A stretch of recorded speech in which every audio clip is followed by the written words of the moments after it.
আশেপাশে থাকতে তবু বাজালি না কেন?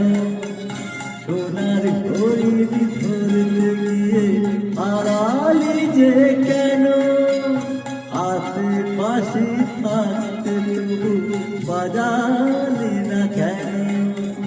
সোনার হরিণ ধরতে গিয়ে হারালি যে কেন? ও তুই ভাগলি ভাগলি দেউল খুঁজতে গিয়ে ভগবানের মানে। শীতল শীতল পরের কথা আসুক বন্ধু কানে, আসুক